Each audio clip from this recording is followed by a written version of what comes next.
has also highlighted when it comes to the government's 100 days in power, as it continues when it comes to India's External Affairs Minister, Dr. S. Jaishankar, who sat down for an exclusive conversation with our Group Editor-in-Chief, Navika Kumar. The External Affairs Minister highlighted the achievements made by the government in the last 3 months. He also spoke about on the length on the foreign policy issues vis-a-vis when it comes to the Russia-Ukraine war and the recent tensions that had erupted in Bangladesh.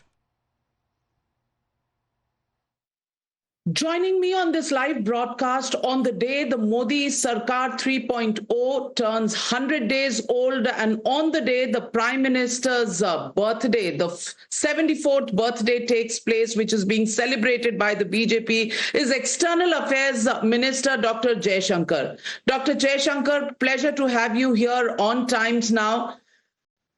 As everybody would want to know, the first 100 days, what was the defining moment in these first 100 days for you as the External Affairs Minister and for the government for the third time taking over the reins of this country?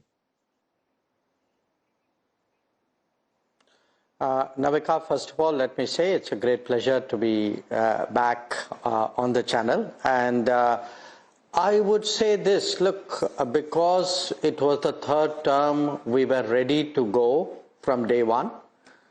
We had given a lot of thought to what the first 100 days would be. And if you look at foreign policy, I would say in terms of diplomatic activity, clearly the focus was, what were the objectives of the economy, of national development on the one side, and in terms of our global positioning and responsibilities on the other.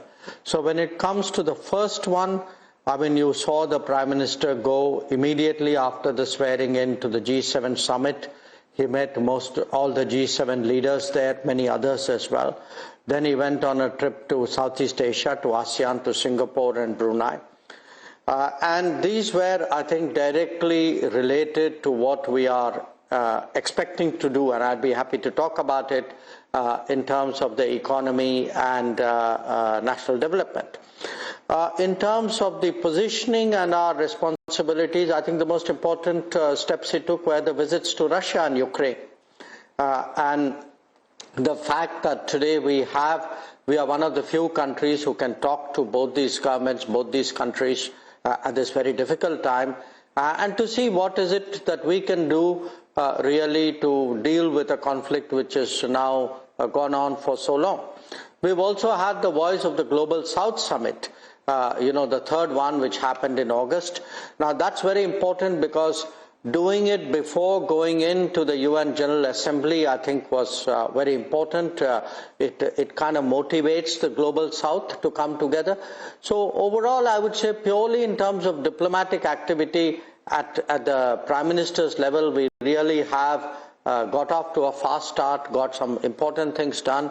I myself have, of course, gone to the neighborhood, to the Gulf, and our President has visited New Zealand and visited Southeast Asia. So there's a lot to show.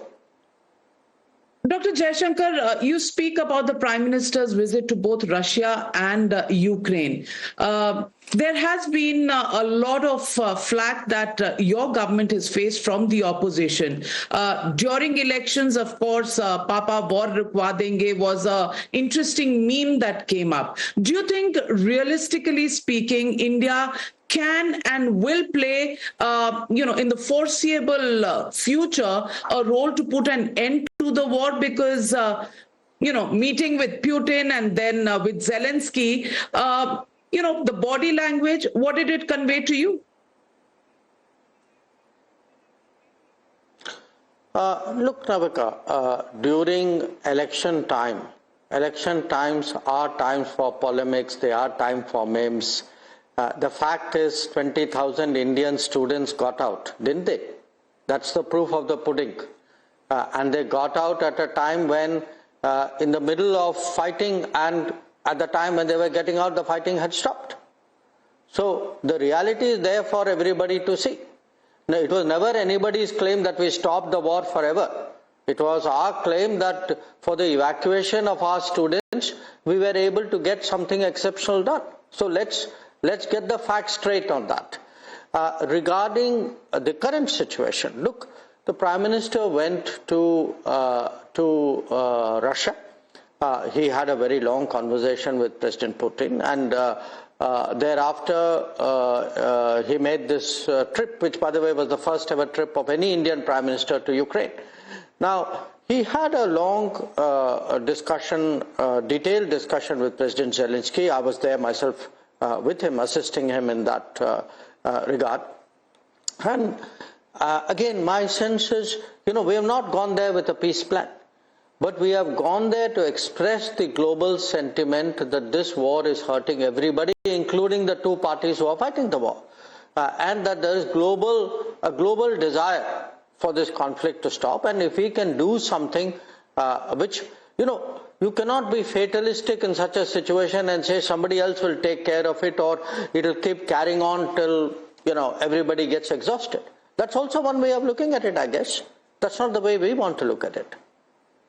But Zelensky, so, again, I come back to it. The fact that you meet Russia and then go to Zelensky, to request for peace, has that gone down well? Because people expect us to be votaries of peace, and meetings with Russia, oil contracts.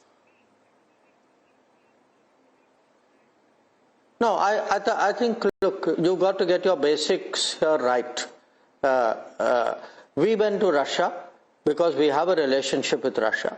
We went to Ukraine because we have a relationship with Ukraine. So, and look, at the end of the day, what does it come down to? It comes down to national development. It comes down to global peace. I mean, we are doing something which is obviously good for us, but it's also something the world wants. So I can assure you, our conversations with Ukraine were very constructive, and it is something which we intend to take forward, and I think they would like us to take it forward. Okay, Dr. Jaishankar. So, but the third term, I again come back to it. Yeah. Please go. Look, the third term is a term where we are looking for an external environment which is helpful for national development. There is a big economic developmental agenda for the third term. You can already see it unfolding in the first 100 days. There was a lot of interest. I was in Germany and in Singapore, two countries which are deeply involved with the Indian economy, also in the Gulf, in UAE, Qatar and Saudi Arabia.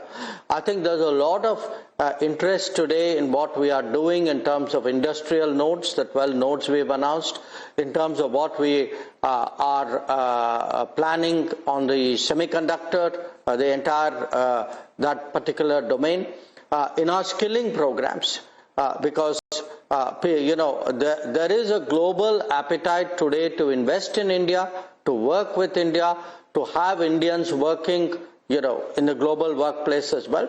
And what we are doing in terms of security issues is to create a certain stability in the world so that our economic interests and those of the rest of the world will carry on. Well said.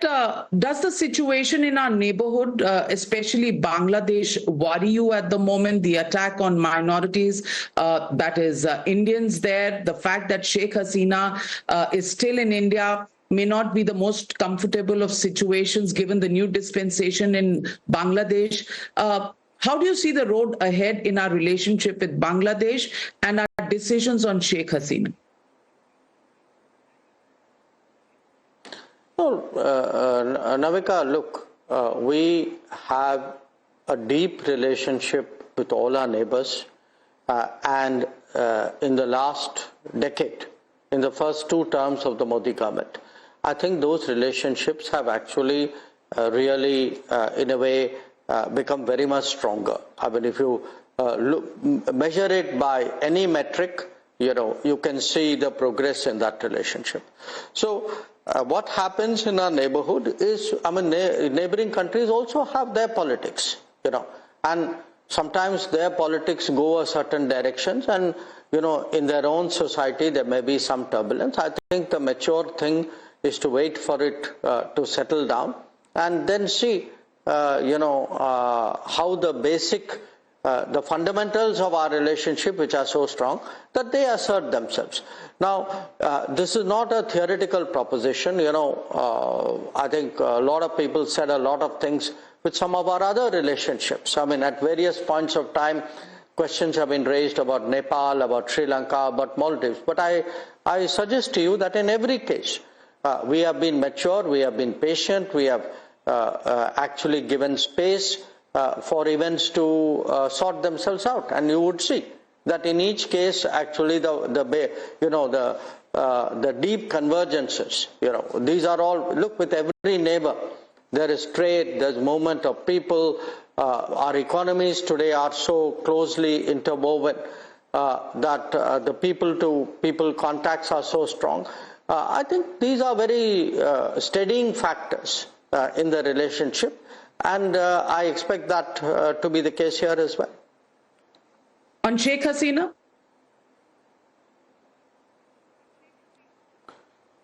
Well, Sheikh, I think I've already given a statement in Parliament on that. I mean, she came here in a certain situation at very short notice, and then we'll have to see where we go on from that. How do you respond to the statements made by Mr. Rahul Gandhi on Sikhs, that the fight in India was whether a Sikh could wear a turban, whether he could go to a Gurdwara? How do you see these statements, and how do you see the response where Panoon, the SFJ head, who actually, welcomed Rahul Gandhi's statement? Well, Navika, don't you think that's a question you should be asking Rahul Gandhi, not me? He's the person who made that statement. I can only tell you that I was in Delhi in 1984. So I actually saw firsthand what happened to Sikhs at that time. So look, there is a basic issue. I mean, you have just cited one more example. The basic issue is it does not behove.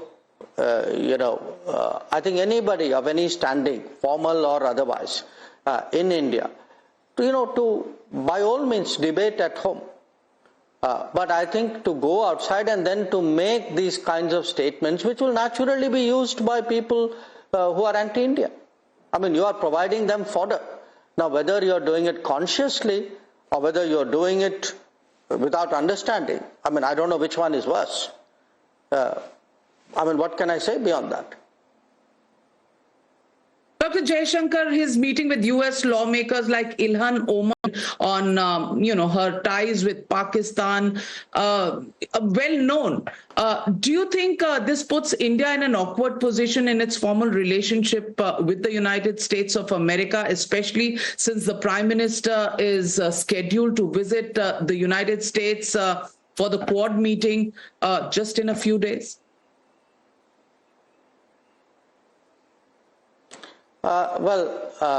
Navika, there's a saying that we're all known by the company we keep. So I think you can see the company which is being kept. I mean, I think that says everything, doesn't it? But does that impact India's really, it's a Greg. No, why should I? No, why should it impact? I mean, the government of India represents India abroad and formal engagements, no? Doesn't it? So I think, let's not stretch this beyond reasonable and credible levels. I mean, you have what you have. I think those pictures and those meetings and those statements speak for themselves. I think people will judge it. People will judge who you meet, what you say, how you conduct yourself, what is your position outside. I think in a democracy, that's the best thing to happen. So once again, really, thank you. It's a great pleasure to talk to you today. And as I said, if you will just indulge me, Dr. Jaishankar, I know you're in a hurry, but two important questions. The attack on or the vandalization of the Baps temple in New York and the statement by the Supreme Leader of Iran. Do you think these kind of statements on India increase the pressure on India? Number one, the Iran leader's statement. And how do you see the BAP's temple attack? No, look, I think any kind of vandalism on any place of faith is condemnable. So I hope that not only will it be called out, but obviously that every effort would be made to secure it. And regarding your other question yesterday, I think the official spokesperson issued a statement. I think that statement, there's no need for me to say anything more than that. Dr. Jaishankar, when Rahul Gandhi says that land, the piece of almost the size of Delhi has been taken over by China, and you said recently that 75% of our outstanding issues with China are sorted. Navika, I would, let me suggest something to you. Our press spokesperson does a weekly briefing. Please keep all your questions there. I have answered many of this before. So once again, let me just say that on 100 days, you can see we are ready to go. There is already been a lot of activities on a lot of issues. You can see that whether it is diplomacy in support of our national development, in terms of taking the country forward on skilling, on manufacturing, on cutting areas like semiconductor, our foreign policy is fully supportive and ready to do its bit to contribute to India. Once again, a great pleasure talking to you. Thank you very much, Dr. Jaishankar. But, when I play this interview out, the opposition might just say that the foreign minister ran away from the question on China. I request you respond to the question on China to set the record straight. Look, I don't think the opposition can say what it does. They've been saying it. I think the record is very clear. The record is very clear. And I am on record saying this. I am on record saying that our disengagement discussions are in progress, and we have made good progress, and we hope to take it forward. So for assertions of that kind to be made, look at the knowledge and credibility of the people who are making it. That is all that I can say. Well, thank you very much, Dr. Jaishankar, for putting that record straight and speaking straight off the hip, because this message should silence your critics. But thank you very much for joining me here on Times Now, and thank you very much for speaking as usual, as frankly as you normally do. Thank you. Pleasure.